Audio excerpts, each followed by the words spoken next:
Now, I don't always review graphics cards, but when I do, it's because I had enough money to actually get one.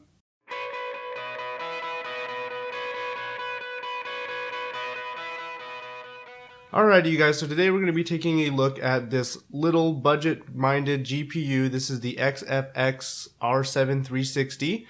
So this is AMD's new lineup of GPUs. Well, not that new. I'm a little late to the party, but better late than never, and it's not always easy to get your hands on these when reviews, stuff, samples, and stuff come out of your pocket and not sent to me by manufacturers or anything. So I got one.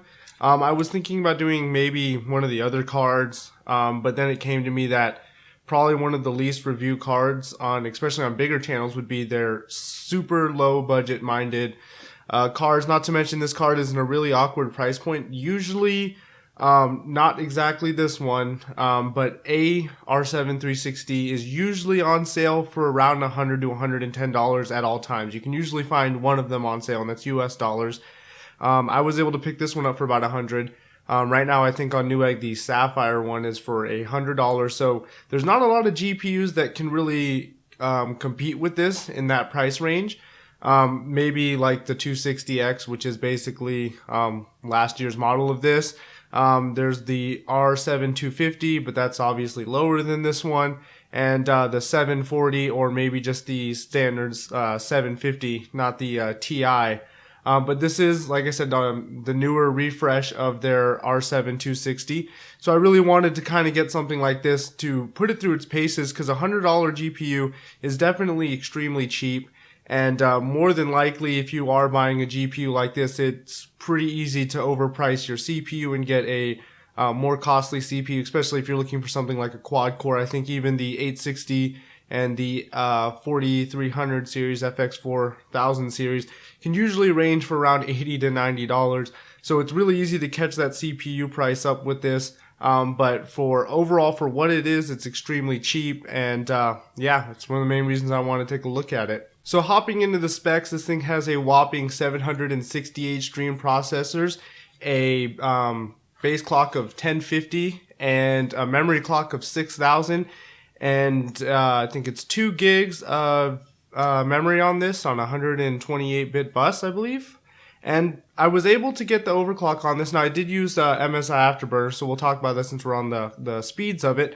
So in MSI Afterburner, it does have a locked voltage. It didn't allow me to mess with add any extra voltage or anything, which I had been looking up online to see if maybe if I was doing something wrong, but apparently it's just locked. And some people were posting ways to kind of get around that and kind of unlock the voltage, but I felt like it was kind of really not worth the amount of hassle for the little bit of extra overclocking you might have been able to get out of it, if even possible. So I ran it at a 1207, which was literally as high as I could move the MSI slider. Like, it wouldn't let me go up any higher than that.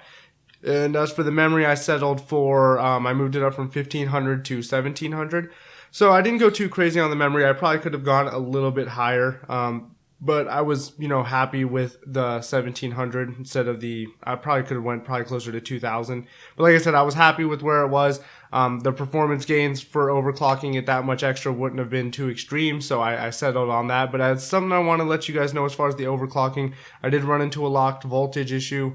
But like I said, I don't think that would have affected how much higher. Probably wouldn't, performance, it wouldn't have affected well. It probably would have gone a little higher. But like I said, the performance would have been pretty negligible after already hitting the 1207. So this card, we'll talk about the overall just layout and design of this XfX. And I really did like this, like how it's really small. It's only about 7 by 4 inches, I believe. Around that, like a rough estimate. And it's got the 190 millimeter fan on it. It has a 1 copper heat pipe in here on the heat shroud. And I really like the design, how they kind of put a whole plastic box over it, but then opened it up all the way around.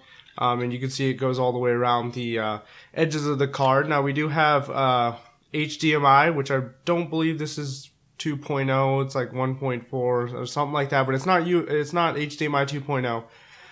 And it does have a display port and 2 DVI plugs, which I believe one is going to be a dual link and one is just your standard DVI. So it just has, you know, your standard layout, and it does support 4K resolution, though I don't think this thing is going to very much power 4K gaming at all, but you definitely could hook up a 4K display, like if you're just using this for an HD PC or something to stream movies onto your 4K TV or something like that.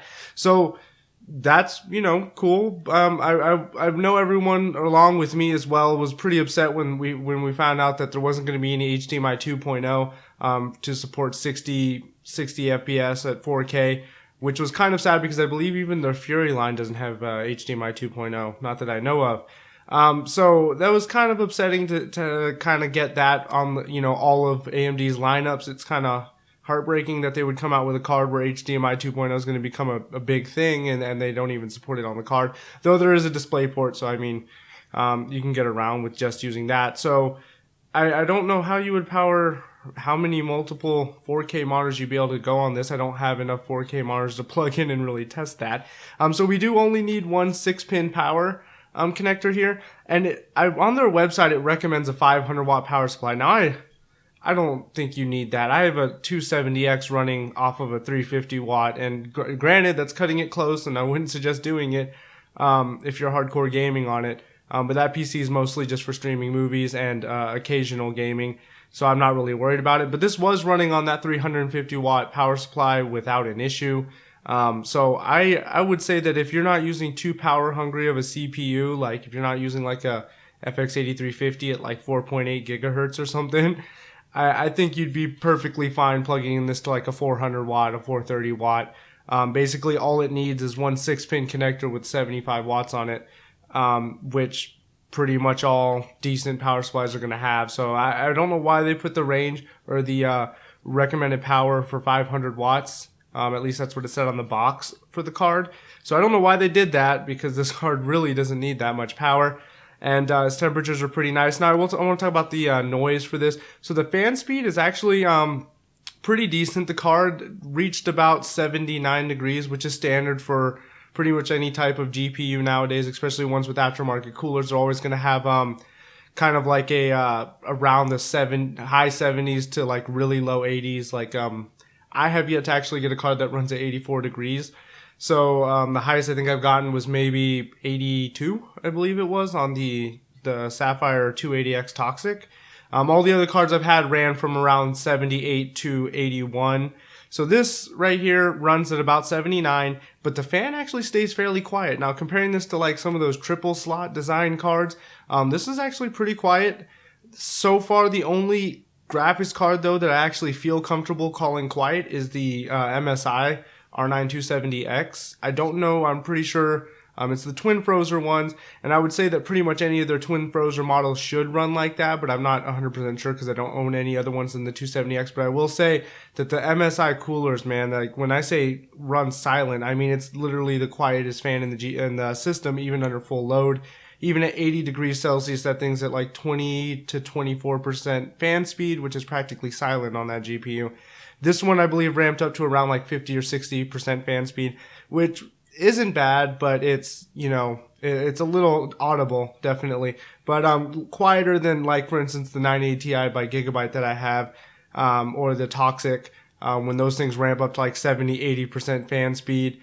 Trying to keep the temperature under control, those things get really noisy and sound like vacuum cleaners. So I will give it to this one. It's a lot more quiet, but it's also a lot less powerful, and that's kind of what you get for the $100 price range. So we're going to go ahead and hop in the benchmarks and show you guys how this thing performs.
So after taking a look at those nasty looking benchmarks, I mean, we can tell that this thing is a beast for $100. I mean, honestly, if I had to choose between this and a 270X, I would definitely go for a 270X. Right now, you can pick a used 270X for around $80 to $120, which is a steal because that is like one of the best bang for your buck GPUs. And then on top of it, it's even cheaper now due to it just being an older card. But I will say, if you're looking for something brand new and you don't want a used one and you only have $100 to $115 to spend on your budget, I would recommend this card. I was extremely surprised that it was able to play like games like GTA at normal settings. The one game I did have an issue with this card was Ark Survival Evolved, but that game is terribly optimized. I mean, even on my 980 Ti, I get terrible frame rates in that game and really bad drops, and I didn't expect this thing to do really well. So it had to run it on low settings, and even then it was slightly playable, but I refused to lower like the resolution scaling. I liked it being at the 1080. So you put it at 1080p, and then there's a slider bar in the thing that lets you basically dumb down the resolution to make it play better. But it'll still be 1920 by 1080. It just scales like the texture detail down, and I didn't do that. If I would have done that, I probably could have easily gotten a very playable frame rate. But I didn't want to do it because I don't know, I didn't see the need to. So that's why the game was kind of crappy for that. But I mean, for running GTA 5 on this, like, I was really surprised because that game, as we know, is a pretty game, pretty beautiful looking game. And it can be very demanding when it comes to your hardware. Another surprise was Black Ops. I was really surprised as well that this thing was just like smashing on Black Ops 3 without an issue. Normal settings, extremely playable frame rates. So I did use lower end CPUs, and I could have stuck it in my rig and then, blew it up with the i7 at 4.8 gigs or hopped on the i5 or the i3, but I decided to go with something lower because I don't see many people with an i7 going after this card. I mean, why would you spend $300 on your CPU and then go for something like this? I don't know why you would do that when it comes to gaming, at least. I know that there's a few cases out there, but this is targeted more towards the people that would actually, the general amount of people that would buy this card would be on an extremely low budget and would probably be aiming something like an 860K, which the FX 4300 would line up with, which is just a quad-core AMD CPU, or something like a dual-core. I was originally going to use the i3, but the i3 is in a different computer and I didn't feel like messing around with it too much, so I just had a Pentium G, so I ended up just overclocking that to 4.2 and running it off of that, because once again, another person I would see buying this card is someone who's buying a Pentium, because this is, like I said, for $100, this thing is a steal. Obviously, they do have ones that are like 120, 130. I wouldn't suggest buying them. I would suggest going for the cheapest R7 360 you can find, just because they're all going to perform roughly around the same. So you might as well get the one, that's cheapest and save yourself the extra money. So that is why I did not use any crazy overkill systems, because I mean, I could have thrown this with the i7 and it probably would have done a lot better comparing it to the Pentium G in games like Grand Theft Auto, for instance, or even Battlefield, where it has more cores and it would like to take, advantage of having those more cores. But I don't see people buying an i7 and seeing that, and that would be kind of like a lied to performance. They would be seeing numbers like, in the 40s and 50s, when in true actual, test or in true actual gaming, you're going to be pairing this thing with like a lower end quad core or a dual core, and your frame rate's going to be like 10 to 20 frames less. And it's just kind of like, why is that? Well, it's because that one had an i7. So I didn't want to use the i7. I used, just standard 8 gigs of Kingston RAM. Whatever motherboard I had laying around, did some little bit of overclocking, just moderate, something that everyone can obtain on these the CPUs. Once again, for more just kind of like this is something that other people could get very easily without having to, you know, dish out a bunch of cash. Same thing when I did my 980 Ti review. I didn't overclock it because I want to show what the performance is like out of the box and kind of like what you'll get. I did overclock this, but because I wanted to give it that extra oomph. But you know what I mean? I want it to be something that everyone could kind of relate to when it comes to this. Like I said, I don't see many people having an i7 in one of these. So overall, it's got my approval. I would buy it if I had $100 budget for my GPU and needed something to game on. I also threw CSGO in there, by the way, if you guys saw, but that's because this is targeted towards people like that play like CSGO, League of Legends, World of Warcraft. Those games are actually, this is what's, you know, targeted towards those, is those lower end games, and this runs those extremely well.